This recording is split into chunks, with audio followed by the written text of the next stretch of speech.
During our family trip, my daughter-in-law yelled at the hotel receptionist, "Don't talk to the old woman, she's just the help." My son laughed. Little did she know I owned the place. What I did next left her trembling.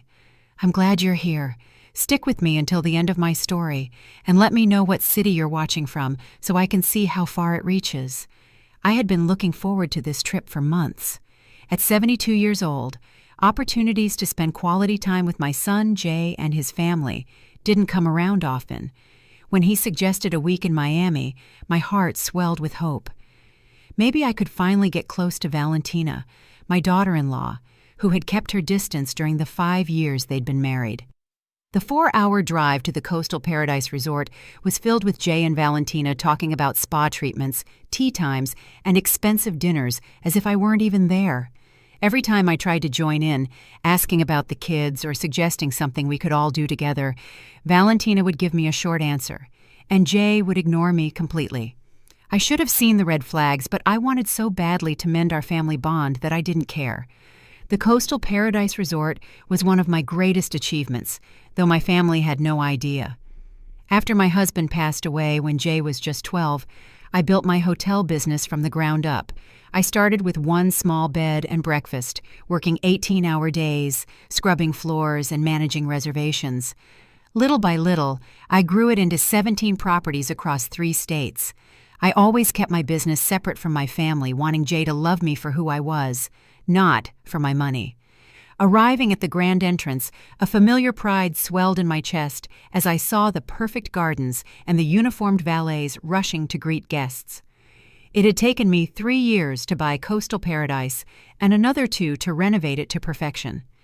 Every detail, from the polished marble floors to the crystal chandeliers, was my personal choice. Jay handed the valet the keys as Valentina adjusted her designer sunglasses, her blonde hair perfectly styled. She was undeniably beautiful, the kind of beauty that comes from expensive salons and personal trainers. At 35 years old, 20 years younger than Jay, she made sure no one forgot it. "Remember," she told him as we approached the doors, "I want the penthouse suite. I don't care what they say about availability. Just make it happen." Jay nodded without hesitation.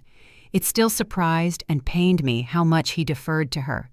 The confident boy I had raised was now a man who couldn't act without his wife's approval. We entered the elegant lobby, and I couldn't help but smile at the familiar buzz of activity. Jasmine, the front desk manager, looked up and her eyes widened when she saw me, but I gave a slight shake of my head. I wasn't ready for them to know who I really was. "Good afternoon," Jasmine said warmly but professionally. "Welcome to the Coastal Paradise Resort. How can I help you?" "Reservation under Carter," Jay replied. "We should have the penthouse suite." Jasmine's fingers flew across the keyboard as she checked. "Here is your reservation, Mr. Carter. It's confirmed for our Coastal Paradise Deluxe suite, but the penthouse is booked for your entire stay." I watched Valentina's face harden, her jaw tightening and her eyes glinting with irritation beneath her flawless makeup. "That's unacceptable," she snapped. "Do you know who we are? I specifically requested the penthouse when we made this reservation." Jasmine remained calm, though her shoulders tensed slightly. "I apologize for any misunderstanding, Mrs. Carter. The deluxe suite is lovely and it has a private balcony." "I don't want to hear about some second-rate room," Valentina interrupted, raising her voice enough to make other guests turn and stare. "I want the penthouse and I want it now." I took a step forward, hoping to de-escalate the situation. "Valentina, maybe we could—" But before I could finish, she spun on me, her face contorted with fury. "Don't you dare speak!" she shouted, her voice echoing off the marble floors. "Jasmine, or whatever your name is, just ignore whatever this old woman says. She's not important. She's just the help we brought with us." The conversations in the lobby stopped. My cheeks burned as the humiliation washed over me. But she wasn't done. "Don't talk to the old woman," she shrieked, pointing at me as if I were a piece of garbage. "She's just the servant, the nanny. Don't waste your time on her." I stood there, frozen. My mouth was dry, and my heart pounded so hard I thought it might burst through my ribs. In my 72 years, no one had ever spoken to me with such venom, with such utter disrespect, and never in front of strangers. But what came next cut even deeper. Jay threw his head back and laughed, not an uncomfortable laugh to ease the tension, but one of genuine amusement, as if watching his wife tear me down in public was the funniest thing he'd ever seen. "Oh my goodness, Valentina," he said, wiping a tear from his eye. "You're terrible, but you're not wrong. Mom, just let us handle this, okay? Go sit down somewhere." The betrayal hit me like a physical blow. This was my son, the son I raised alone, who I worked myself to the bone for, who I sacrificed everything for just to give him a good life, and he was laughing at my humiliation. Jasmine's face had gone pale, a mix of surprise and sympathy that only made the sting worse. All around the lobby, I heard whispers and saw people pointing. Some were holding up their phones, no doubt recording every second of this mess. "Ma'am," Jasmine said softly, her voice kind but still professional, "perhaps you'd like to wait in our lounge while we resolve the room situation." Before I could answer, Valentina let out a loud theatrical sigh. "Yes, take the old woman somewhere she won't embarrass us anymore, and make sure someone keeps an eye on her. She tends to get lost." Jay laughed again. Strangers were watching, and I felt my heart splintering into a million pieces. I wanted to disappear, to run from this beautiful lobby, from my cruel daughter-in-law, from my mocking son, and never come back. But something inside me, a last vestige of the strength that had built this empire, held me firm. I met Jasmine's gaze. Her eyes held a silent anguish. She knew exactly who I was. She knew that with a single word from me, she could have Valentina escorted out so fast her designer heels wouldn't even touch the ground. But I stayed quiet. I picked up my small suitcase and walked to the elevator, my back straight despite the crushing weight of the shame behind me. Behind me, Valentina was still yelling at Jasmine about the penthouse, her voice thick with the entitlement of someone who had never worked a day in her life. When the elevator doors closed, I caught Jasmine's eye one last time. She gave me a small nod, a silent message that she understood, she was sorry, and she was waiting for my signal. I had built this empire from nothing, employing over 300 people at my properties. I was respected in business circles, sought out by other hotel owners, known for my fairness and integrity. But in that lobby, I was just a pathetic old woman being yelled at by her son's wife while my son laughed at my pain. As the elevator rose to the 12th floor, each passing number stirred something inside of me. The pain was still sharp and deep, but another feeling began to grow beside it: determination. The next morning, I woke up in what should have been paradise, but felt more like purgatory. My room overlooked the ocean, with waves gently lapping against the pristine beach. The sunrise painted the sky in shades of pink and gold, colors that would normally take my breath away. But I felt empty, as if someone had hollowed me out and left only a shell. I had barely slept. Every time I closed my eyes, I could hear Valentina's mocking voice. "She's just the help." Jay's laughter replayed in my head as I wondered if I could have handled things differently, though deep down I knew the real problem wasn't my reaction. The truth was, my own family treated me like I didn't matter. A soft knock on the door broke through my thoughts. When I opened it, Jay was in the hallway. He looked uncomfortable, but showed no hint of remorse. "Mom, we're going to breakfast. Valentina wants you to watch the kids by the pool afterward, so we can hit the spa." No, good morning. No, how did you sleep? Not even a nod to what had happened in the lobby. Just another order, disguised as a favor. "Jay," I said quietly, "about last night." He waved a hand dismissively. "Mom, don't make a big deal out of it. Valentina was just stressed about the room. You know how she gets when things don't go her way." A big deal. That's what he called his wife, publicly humiliating me. "She called me a servant, Jay. She screamed at me in front of strangers." He shifted, avoiding eye contact. "She didn't mean it. That's just Valentina being dramatic. Can we just not talk about it? We're supposed to be on vacation." I looked at him, searching for the boy I once knew. The little boy who would climb into my bed during thunderstorms, who would bring me dandelions and call them sunflowers, who once told me I was the strongest person in the world. That boy was gone.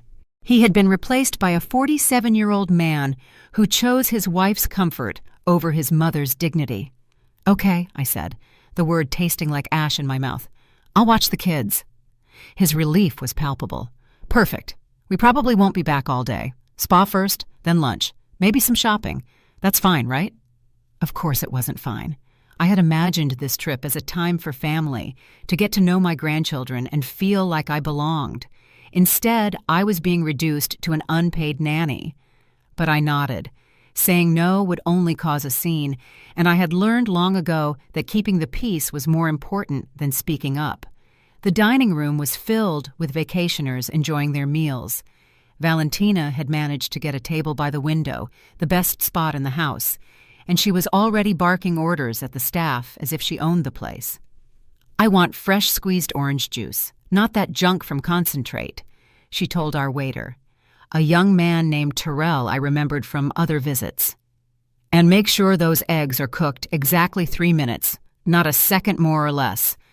I could see Terrell trying to maintain his composure, but the tension in his eyes gave him away. I had trained my staff to provide top-notch service, but Valentina was testing even their patience. My grandchildren, Zuri and Deshawn, ages 8 and 10, were sitting silently at the table, eyes glued to their tablets. They barely looked up when I approached. "Good morning, sweetie," I said to Zuri, reaching out to tuck a stray piece of hair behind her ear. But Valentina's hand shot out, stopping me. "Don't touch her hair. It was just styled yesterday, and I don't want it to get messed up." I pulled my hand back as if I'd touched a hot stove. Zuri didn't even look up from her screen. "Kids, say good morning to Grandma Renee," Jay mumbled, sounding bored. "Morning," they said in unison, still focused on their devices. I sat in the only remaining chair, the one with its back to the resort view. Valentina had made sure the best seats were for her family, leaving me the leftover one, as if I were an afterthought. "Renee," Valentina said without looking at me, "after breakfast, you'll take the kids to the pool. Make sure you put sunscreen on them every hour. Zuri burns easily, and if she gets even a little bit pink, I'm holding you responsible." I nodded, swallowing the words I wanted to say. "And keep them away from the deep end. And don't let them eat snacks by the pool. They're full of preservatives. Oh, and if they need anything at all, call me immediately. Don't try to handle it yourself." Each order was like a small cut, another reminder that she didn't trust me to care for my own grandchildren without her looking over my shoulder. "How long will you be at the spa?" I asked. Valentina finally looked at me, her gaze cold. "As long as we want. This is our vacation, not yours. You're here to help." Jay remained silent, staring at his phone, completely checked out. I wondered when he had become the kind of man who would let his wife treat his mother like hired help. After breakfast, I ended up at the pool with Zuri and Deshawn, trying to start a conversation as they remained lost in their screens. Around us, other families laughed, played, and truly enjoyed each other's company. We looked like strangers who just happened to share a table. "Grandma," Zuri said suddenly, and my heart fluttered, hoping she wanted to talk. "Mom says you used to clean houses for rich people. Is that true?" The question was a slap in the face. I had worked hard my entire life. I had never cleaned a house for anyone. I had built my own empire from scratch. I had created jobs for hundreds of people and earned respect in a male-dominated field. And still, in Valentina's twisted version of my life, I was nothing more than a servant. "No, sweetie," I said softly. "I'm a business owner. I build hotels." Deshawn looked up from his tablet for the first time all morning. "Mom says you make up stories about being important because you're ashamed of being poor." The cruelty of his words stole my breath. Valentina hadn't just humiliated me in public. She had also been poisoning my grandchildren against me, filling their heads with lies so they would see me as a pathetic, delusional woman. Your grandma is not poor, and she doesn't make up stories, I said, keeping my voice firm. Zuri just shrugged. That's what Mom says. She says you live in a tiny apartment and pretend you're rich to make yourself feel better. In reality, I lived in a penthouse overlooking the bay that was worth more than most people's entire net worth. But my grandchildren thought I was a pathetic old woman living in squalor and lying about my life. For the next 6 hours, I sat by that pool, watching children who barely looked at me while their parents enjoyed themselves at my expense. Other guests would chat with me now and then, and I would respond with short, polite answers, all while feeling more and more empty with each passing minute.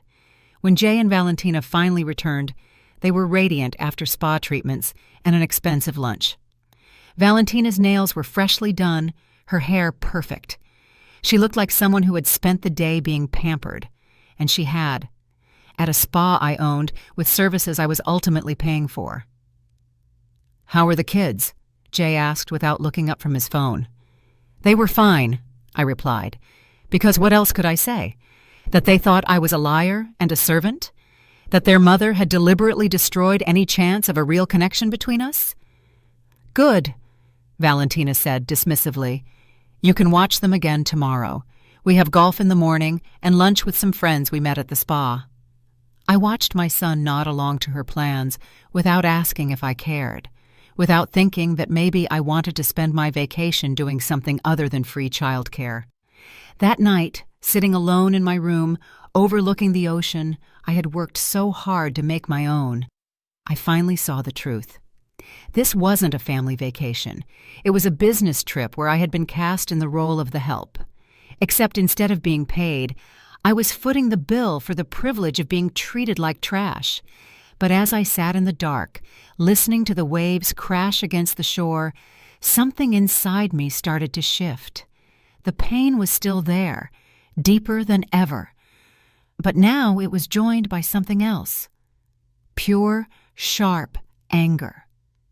Anger at being taken for granted, at the lies, at being treated like I was nothing when I had built everything. As of tomorrow, I decided, things were going to change. The third day of our vacation started just like the first two, with Valentina dictating my to-do list while Jay sat by, nodding along like a compliant assistant. This time, they had a day trip planned to a nearby wine country, and I was to stay with the kids. "Make sure they have lunch at exactly noon," Valentina said, carefully applying lipstick as if performing delicate surgery. "And Zuri gets cranky when her sugar drops, so have the granola bars I packed ready." I wanted to remind her that I had already raised one child, that I knew how to take care of kids, but I'd learned that standing up for myself only led to longer lectures and more subtle put-downs. "We'll probably be back around 6, Jay added, without looking up from his phone. "Maybe later if traffic's bad." As they got ready to leave, I overheard Valentina on the phone, using that fake, syrupy sweet tone she used when she thought she was being clever. "No, we can't do dinner again tonight. I'm stuck with the kids. I know it's ridiculous, but it's just for a few more days. Trust me, once this is all sorted out, we won't have to deal with this anymore." A chill ran down my spine. The way she said, "once this is all sorted out," didn't sound like she was just talking about the vacation ending. After they left, I took the children to the hotel's kids club, a program I had created myself to give families more flexibility during their stay. The counselors were amazing with Zuri and Deshawn, and for the first time since we'd arrived, I saw them laugh and play with other kids their age. With a few hours to myself, I walked around the property. It had been years since I had seen my hotel from a guest's perspective instead of an owner's, and I wanted to get a real feel for how things were going. That's when I overheard the conversation that changed everything. Walking past the pool bar, I recognized voices coming from one of the private cabanas. Jay and Valentina were supposed to be at the wineries, but there they were, hidden behind the curtains, talking in hushed tones with another couple I didn't know.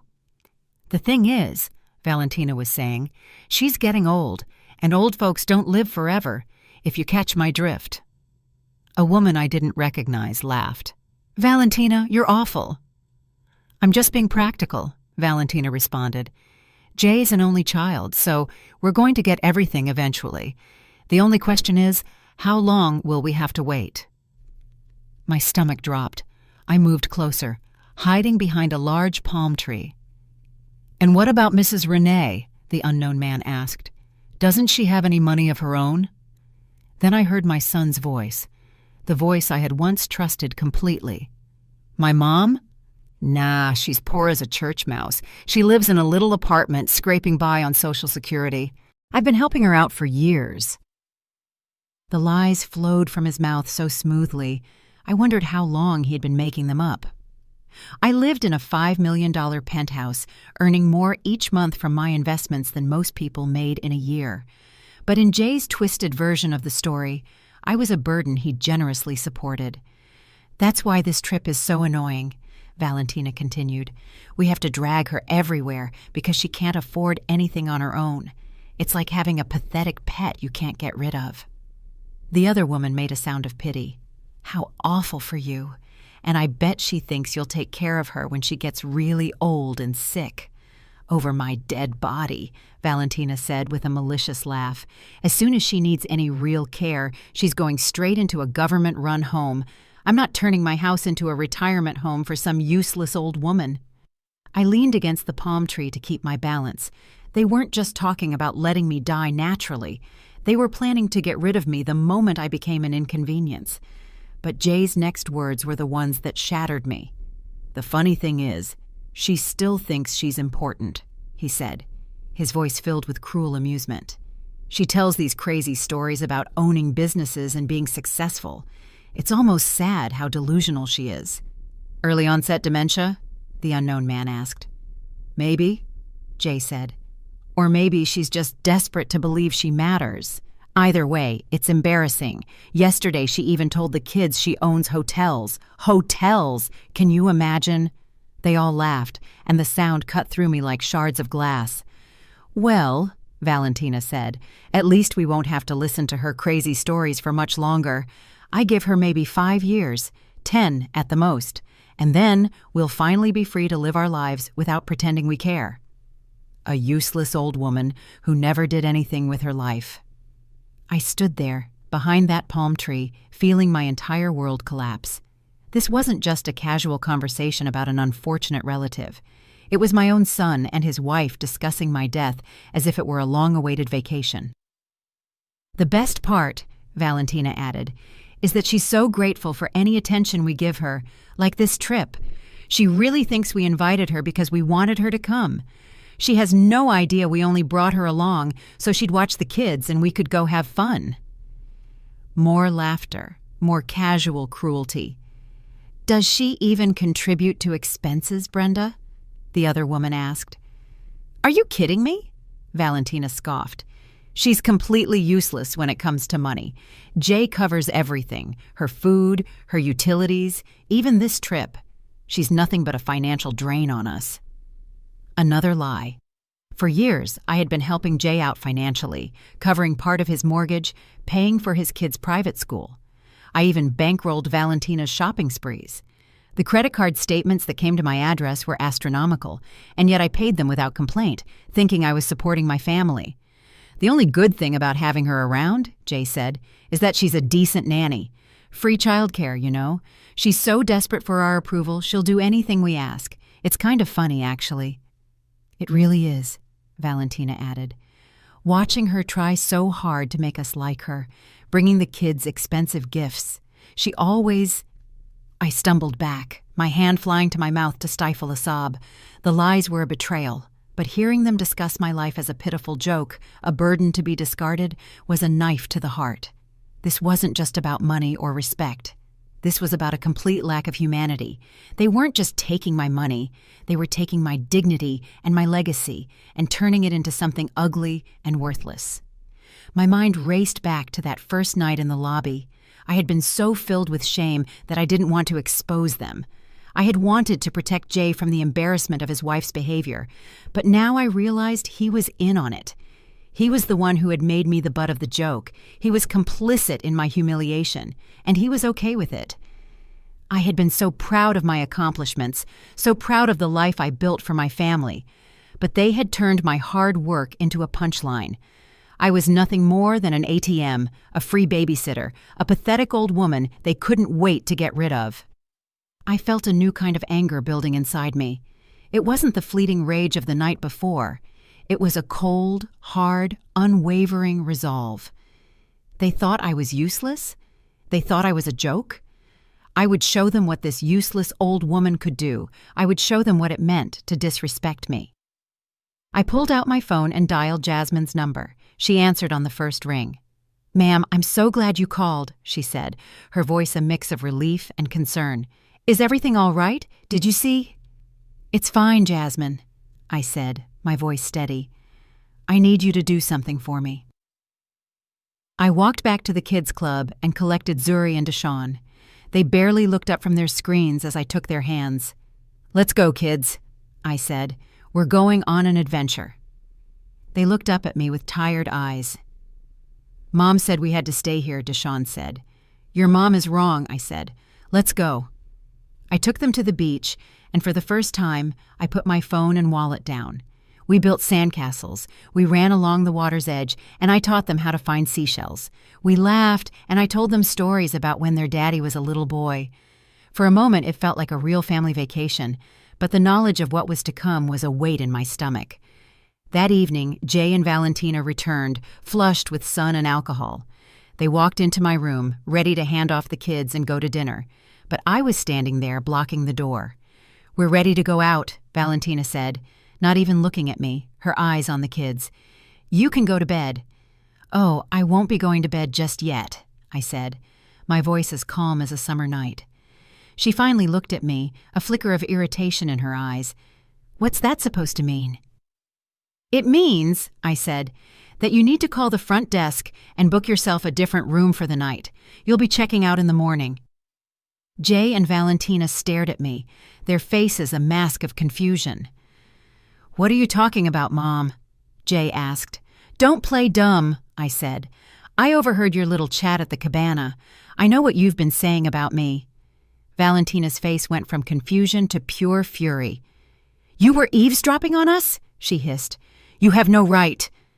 "I own this hotel, Valentina," I said, my voice rising with every word. "I have every right to do what I want, and what I want is for you to leave." I pulled a document from my purse and handed it to Jay. It was a list of all the financial support I had given him over the years. His eyes widened as he looked at the numbers, seeing for the first time the full extent of my generosity. "You've been lying to me?" he asked, his voice shaking as he looked at his wife. "She's the one lying!" Valentina screamed. "She doesn't own this place. She's just a useless old woman who cleans houses for a living." Just then, Jasmine, the front desk manager, came into the room with security. "I was told there was a disturbance," she said, her eyes on me, her voice calm and professional. "Jasmine, tell her!" Valentina shrieked, pointing at me. "Tell her she doesn't own this place!" Jasmine looked at me, and I gave her a small nod. "Mrs. Renee Carter is not only the owner of this hotel," Jasmine said. "She is the sole owner of all 17 of the coastal paradise properties across the United States. She is our founder, our CEO, and the reason we are all standing here today." Valentina's face went white. She looked from Jasmine to me, her eyes darting with panic. Jay just stood there, speechless, the document in his hand a testament to the lies he had told. "What's the meaning of this?" Valentina finally managed to stammer out. "It means," I said, my voice full of power and resolve, "that you will be checking out in the morning, and you will be paying your own way. Every penny you and your husband have spent on this trip, every spa treatment, every meal, every cocktail, it will all be billed to your credit card." "You can't do this!" Valentina yelled. "Oh, but I can," I said, a small smile playing on my lips. "And I will." I turned to Jay. "And as for you, my son," I said, "you will no longer be receiving my financial support. The mortgage payments stop. The school tuition stops. You're on your own." Jay's face fell. "Mom, please. We can talk about this." "There's nothing to talk about, Jay," I said. You made your choice. You chose to laugh at your own mother's humiliation. You chose to lie about me to your children. You made your bed. Now you have to lie in it." He and Valentina looked at each other, their faces filled with a mix of shock and betrayal. They had thought they had me right where they wanted me, but they had underestimated me. They had no idea that the useless old woman they mocked was the one who held all the cards. That night, for the first time in years, I slept soundly. I went to bed knowing I was loved and respected, and every morning I woke up excited for the day ahead. It took me far too long to learn that being alone isn't the same as feeling lonely, and that sometimes the family you choose is stronger than the one you're born into. Jay and Valentina thought they were teaching me a lesson when they shamed me in that hotel lobby. They were right about one thing. I did learn something. That week, I learned that I am worth fighting for, even if I have to be the one to do the fighting. And that changed everything. The story we have told is fictional, but is based on some real events. The names and places have been changed to protect the identity of those involved. We're not sharing this to pass judgment, but in the hope that someone listens and pauses to think, how many mothers are suffering in silence inside their own homes? I'm so curious. If you were in my place, what would you do? Would you choose to stay silent to keep the peace? Or would you dare to face it all to get your voice back? I want to know what you think, because every story is a candle that can light the way for someone else. God always blesses.